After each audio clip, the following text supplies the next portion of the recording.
इसको थोड़ा रख दीजिए। एक मिनट बोल करके 1-2 मिनट बस आप 1.5-2 मिनट रुक जाइए। साथियों, आज का दिन एक बहुत ऐतिहासिक दिन है।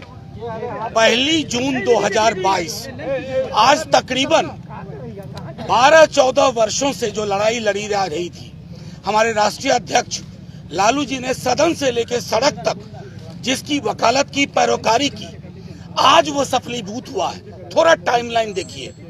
माननीय नेता प्रतिपक्ष तेजस्वी जी ने जब केंद्र की सरकार ढुलमुल रवैया अपना रही थी, उन्होंने सीधे तौर पे संकेत दिया कि अगर जातिगत जनगणना की मांग नहीं मानी गई तो मुरहो से लेकर के पार्लियामेंट तक, दिल्ली तक पद यात्रा करेंगे। इसका एक जन उभार बना, जन दबाव बना। फिर मुख्यमंत्री जी ने इस पर बातचीत की, पहल की, और आज जब माननीय मुख्यमंत्री जी एक प्रधानमंत्री से मिलने के बाद भी जब पूरा विधानमंडल मिला तो उसके बाद भी कोई पहल नहीं हुई। आज माननीय मुख्यमंत्री जी ने जब नेता प्रतिपक्ष ने कहा था कि वो आंदोलन शुरू होगा, पृष्ठभूमि में हमारे राष्ट्रीय अध्यक्ष का तेवर और उनकी लगातार की लड़ाई, उसकी परिणति आज हुई।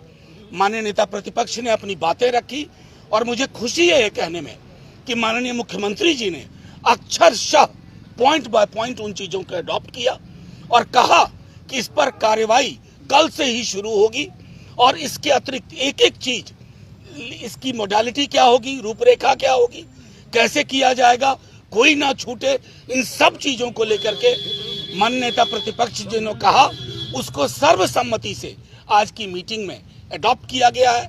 माननीय मुख्यमंत्री जी इस पर कैबिनेट में फौरी तौर पर संभवतः 24 घंटे के अंदर फैसला लेंगे। बाकी के लिए मैं अपने नेता प्रतिपक्ष तेजस्वी जी से आग्रह करता हूं कि आपको ब्रीफ कर दें।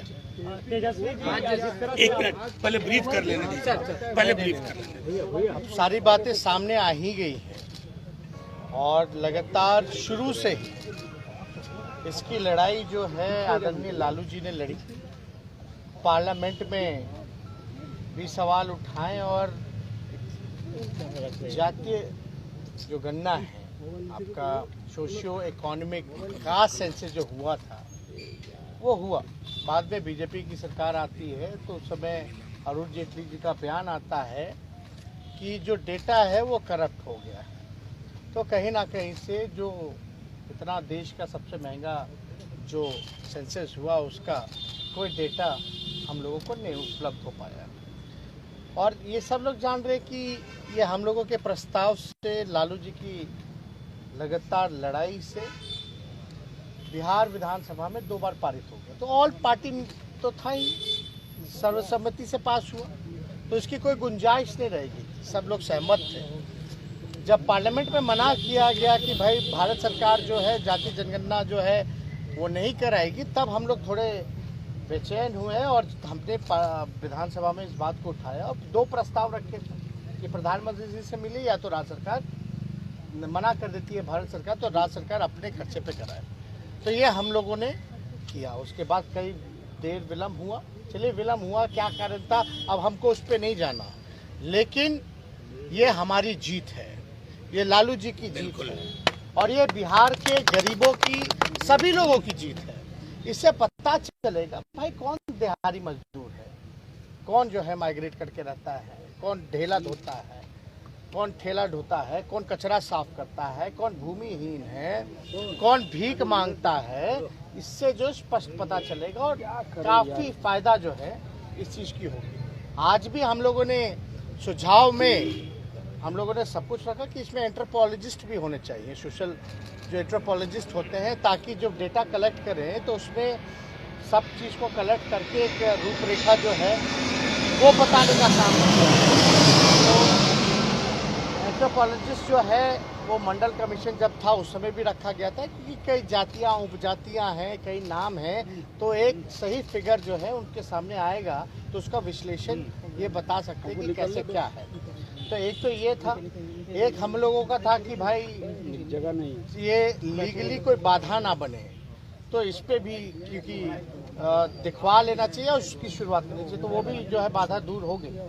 और ये तो जातीय आधारित गणना यानी कास्ट बेस्ड जो है सर्वे इसका जो है नाम है, और ये कास्ट बेस्ड सर्वे है ना कि सेंसस।